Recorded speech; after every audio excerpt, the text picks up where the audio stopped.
it was well known that I was very knowledgeable about death and funerals and that sort. So when John Kennedy was killed in Dallas, Mrs. Kennedy expressed the hope that the East Room of the White House could be set up to resemble what it looked like when Lincoln lay in state. And I knew all about that. And I was sitting at home about 8 o'clock at night that November 22nd, and like all other Americans, just watching this tragedy unfolding on TV when the phone rang and my wife came in, her eyes as big as two cue balls, and she said, "It's the White House." And I forget who it was. I think it was Ted Sorensen, Theodore Sorensen, who called, and they wanted to set up the East Room, but they didn't have any idea what to start with. And so I made some suggestions, and then I had to get to the Library of Congress, which was closed for the weekend, but the Librarian of Congress happened to be a member of the commission, so armed with 2 large flashlights, we went down in the bowels of that building to get some things I needed, particularly 2 newspapers of the time, Harper's Weekly and Frank Leslie's Illustrated newspaper, both of which contained woodcuts of the Lincoln coffin in the East Room.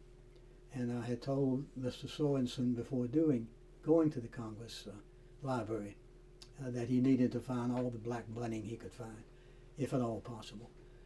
Once I had gotten the newspapers and the other sources from the Library of Congress, I had been given a phone number to call, and I called that number, and it was the White House, and they told me to come up and want to know what I was driving. And it was pouring rain, and so I drove up to the White House, and I'll never forget, it must have been 10,000 people just standing in the street, standing in Lafayette Square, just standing there looking at the White House. They had lost their leader. They just standing in the rain with uncertainty. And I got into the northwest entrance and was sent on down to the executive wing of the White House. And the one goof I made, it was raining, and Harper's Weekly, it was very long, so I had a raincoat wrapped around it, and I'm just trying to get out of my car and make it to the executive wing.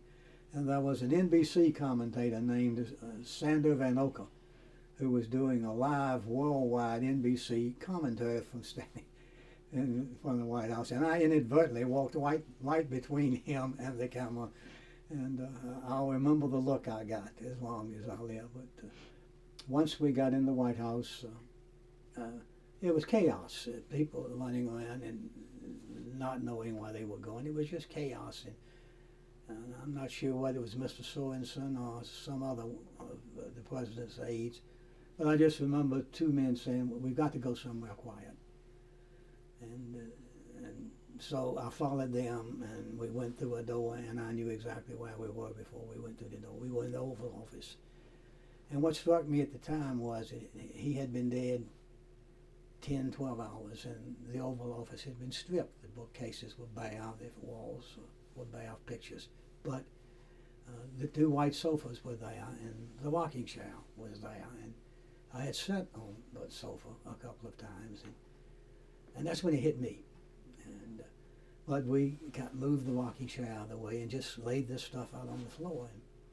And from there we went into the East Room, and the next shock came with all these carpenters standing by and more black bunting than I thought existed in the world. And I wonder to this day where you could find that much black bunting in that short a notice. But using the illustrations and to go, they began hanging the black bunting. And the East Room is 2 stories high, hanging the black bunting from ceiling to floor.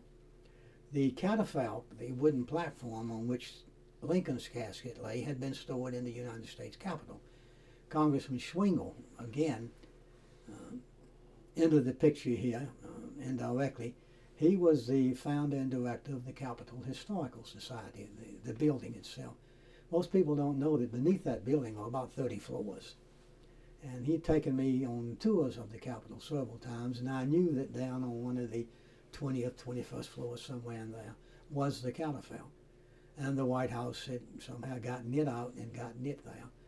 And we worked on through the night, and I guess around 2 or 3 o'clock in the morning, as I left the White House going out the northeast gate, I looked over, and a gray Pontiac hearse was coming in the northwest gate with the president's body from Bethesda. So it was kind of a photo finish to get everything in place.